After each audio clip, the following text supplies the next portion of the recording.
हो गया खरी हो हमर यार मनावा तो एक बेर बात कर लगे। हो गया खरी हो हमर यार मनावा तो एक बेर बात कर लगे। हो गे सोना यारवा हो भरती पटनवा में आके मुलाकात कर लेगे।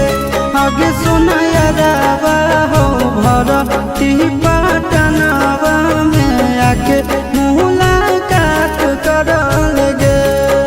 आगे चली जाइबौ छोड़ी के दुनिया विदाई अपने हाथ कर लेगे।